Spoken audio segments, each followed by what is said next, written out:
Well, good day and welcome to Lyle Live. It's great to have your company. It's Thursday, the 8th of April, 2021. And I've got a special guest today. It's my sister, Letitia Shelton, the CEO of City Women. And she's here to talk to me about a fantastic initiative. Now, I know that many of you might have some preconceived ideas about Letitia's and my relationship.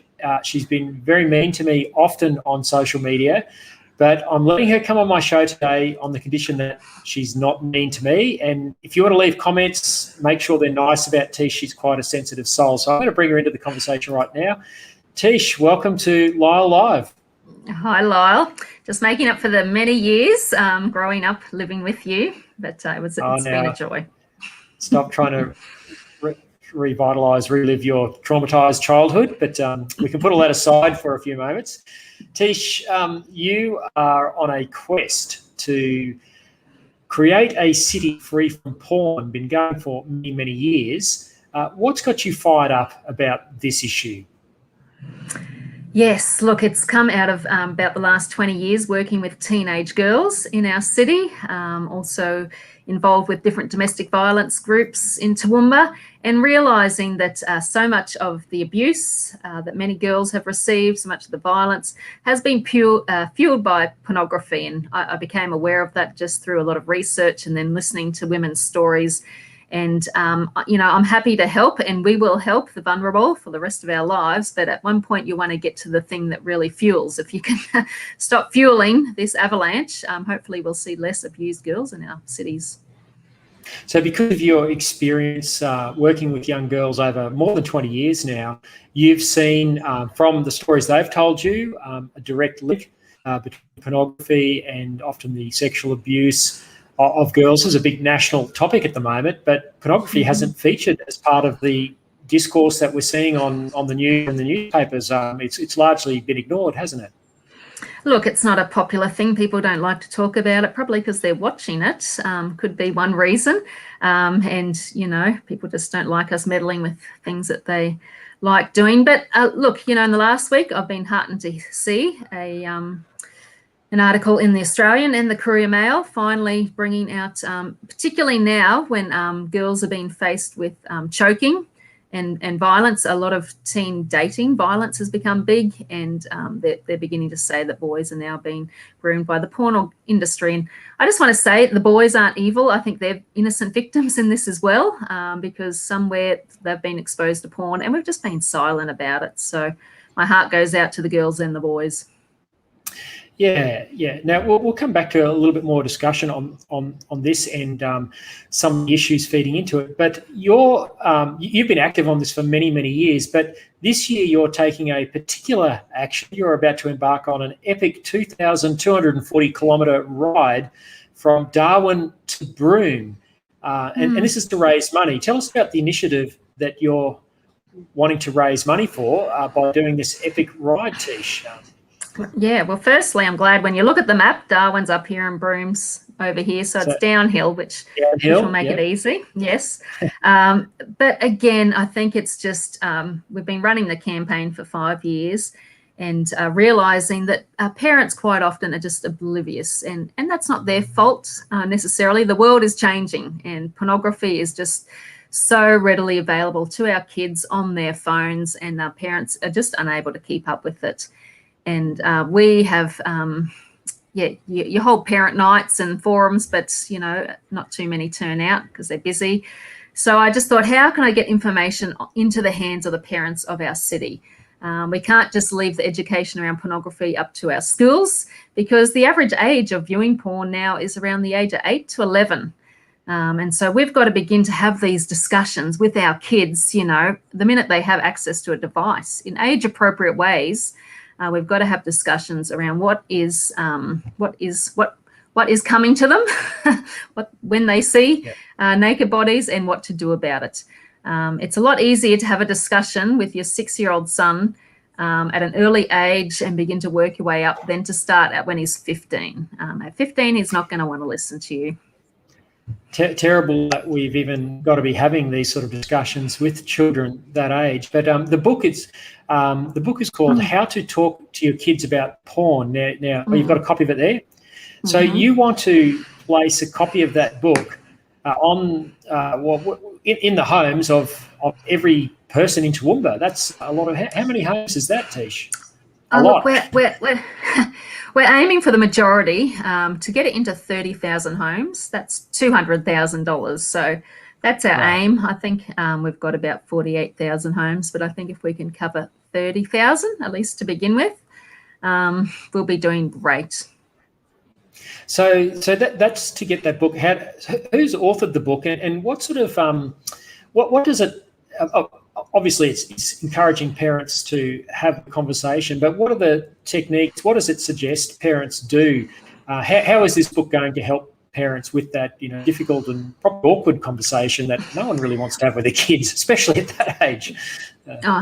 Absolutely. Look, it comes out of the USA. I've been involved with a great organisation over there, the National Centre on Sexual Exploitation. So it comes out of just some of the conferences I've been to, an organisation called Educate and Empower Kids. They've written a whole range. And then Melinda Tankard-Reist has gotten publishing rights here in Australia, and she sells it all over the nation. Look, it's thin and it's simple, but it really is bringing parents up to date with the pornography crisis we're in. And then just how to have age-appropriate conversations with your children, what to do if your kid has already viewed porn, because overreaction is probably the worst thing you could possibly do. What you want to do is begin to create open waves between kids and children, to have these conversations where it's not all awkward and weird. So the earlier you start, the more normalised it becomes. Because it's not a matter of if, it's when, really. And it's a shame that it's gotten to this, but this is where we're at in our nation. Very good, Tish. I'm talking to my sister, Letitia Shelton. She's my guest today on Lyle Live. If you've got a comment, feel free to leave one on the screen. If it's an appropriate comment, if it's not nasty to Letitia, she's very sensitive. I'll happily put it on the screen. But it's great to have you watching with us. Tish, you've got some pretty good support for this initiative, and you're about to launch the fundraising drive ahead of the big ride. The ride takes place in June, is that right? A little bit cooler up in the tropics. So not only are you going downhill, you're going at the cooler time of year. You're making it pretty easy for yourself to do 2,240 kilometres. You are getting soft, Tish, but. So you've got a special guest from. I'll let you tell us about who your guest is coming to Toowoomba to help launch this fundraising drive. Yeah, so May 6th is our community breakfast hosted by myself and our mayor, who is really behind what we're doing.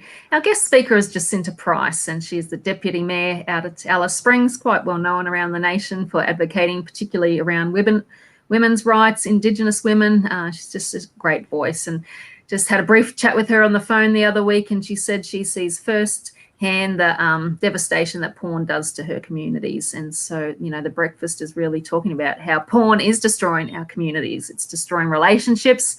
It's destroying families. So Jacinta, she'll be a great key speaker. I've got an interview with an older woman whose family's been destroyed through pornography. There'll be other speakers that we hear from, because it's not just statistical or research. These are real lives, and I guess it's 20 years of listening to so many stories, and why adults argue for their rights and freedoms to watch this filth and rubbish. Our children are being destroyed, families are being destroyed, and I wish common sense would kick in somewhere. And especially, I know with our parliament, we're looking. We've asked them, and they've done an inquiry about age verification on porn sites, but we still have had no response after a year of that. So, yes, it would be great to see our government do their job, but also the community's got to. Just don't leave all this to the government. And if we can help empower parents, I think that will really save kids. Let me just give you an example. I've heard so many guys now in their 30s say they saw porn at the age of 11, 12. Everyone was silent. The family was silent, school. But now we're empowering parents to have these conversations. So a mate of mine had a conversation with his 9-year-old son. That week, the 9-year-old son was shown porn at school by a friend, and the son said, "I know what that is, and I don't want to look at it." And he went home and told his dad what he'd seen. And so straight away, because of that conversation, he rather being afraid and going underground and starting a porn addiction, He's had an open conversation with his dad. He knows what it is. He was able to fend for himself. And so this is, the difference between being addicted to porn for the next 20 years and ruining your relationship and your life, and being free from it. That's a really powerful story, Tish, and that's, I guess, proof positive of what you're trying to do through raising funds to get this book, How to Talk to Your Kids About Porn, into the homes of as many people in your city as possible. You mentioned Jacinta Price, and it's fantastic that she's coming to launch your fundraiser on May 6th.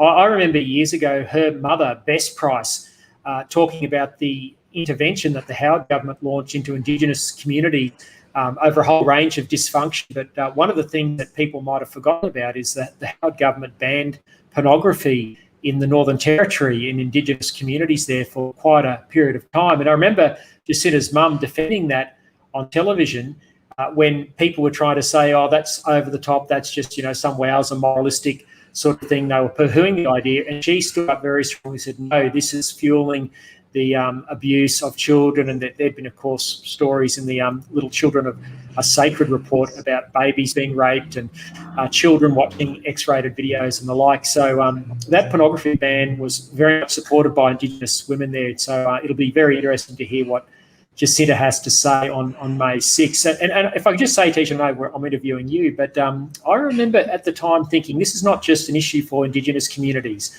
It was quite stark in Indigenous communities because the dysfunction had spilled over into the public square. But I reckon a lot of dysfunction and abuse happens as a result of pornography fueling this in white communities just as much. It's just more hidden. Absolutely. Last week I was talking to some high school girls in Toowoomba, and I was hearing about the bestiality porn that's going around their school, in their high school. So bestiality porn. So I'm wondering where the animal rights people are. They should be up in arms that animals are being abused in this way. But this is what our kids are looking at, because porn is addictive. You never just stay looking at one thing.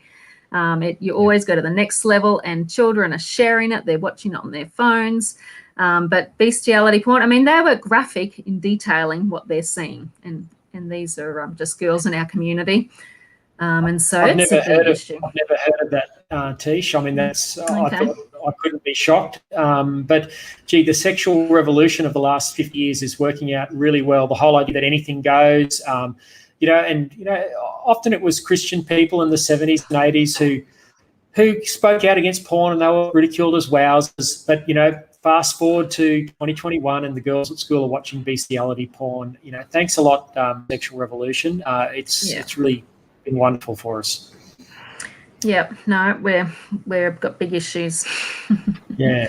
Well, so Tish, also we must give a big shout out to, you mentioned the Mayor of Toowoomba, Paul Antonio, who several years ago launched the City Free from Porn initiative, copped a lot of flack. It made international headlines, but good on him for sticking with this each year after year and coming to annual events and identifying with it and putting his name and his brand to that. I think that takes enormous courage for the Mayor of a city to do that.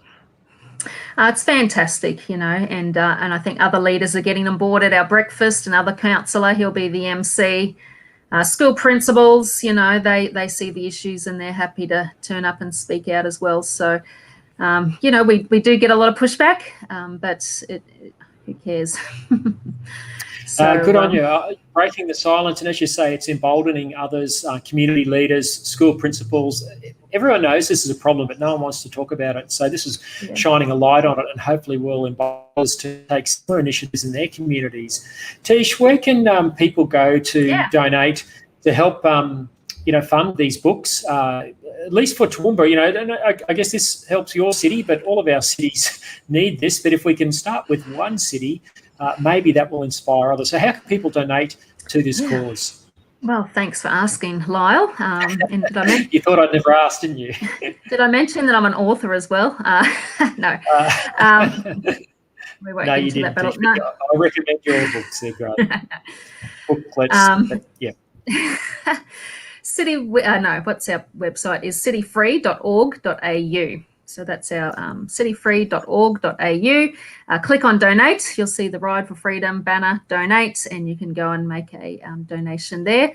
They are tax deductible, so if you'd like a receipt, we can get a tax deductible receipt to you as well. cityfree.org.au. cityfree.org.au. And Tish, how is your training going for the big ride? I presume you can't just, hop on your bike in June, and even though it's downhill and it's in the winter up in the north, I'd imagine that there has to be a bit of preparation going on. Yeah, the key is to get your bottom used to sitting on a tiny little seat for many, many hours. So at the moment, I'm doing 300 to 400 Ks a week. And that was nice in summer when the light was up, but it's doing a lot of hours. 300 to 400 Ks a week. That's a lot. Wow. You just spend your whole life riding your bike, Tish. Look, if you start at 5 a.m. and do 100K, you'll be done by 9:30 a.m. Good idea. And Tish, cyclists tell me that lanolin's very good for the bottom. Just thought I'd throw that in there. Lanolin, yeah. Lanolin, yeah. Thank you. I'll write that down. Well, Tish, it's not every day one talks to one's sister about porn, but in all seriousness, I know you and I know this is a big problem. Really admire what you're doing in that space and have been for years, and all the best to it. I'm hoping to be up at the breakfast on May 6th in Toowoomba. If people want to go to that, where do they get information about the breakfast? Same website or a different place? Look, yeah, probably my Facebook page is where I'm selling. So go to Letitia Shelton, and you'll see links to buy the tickets there, or we can put it in the comments below as well. I'll do that. Fantastic. Well, Tish, thanks very much for joining me today on Lyle Live, and all the best for the big ride and for the launch on the 6th. Thank you, Lyle. Thanks for having me.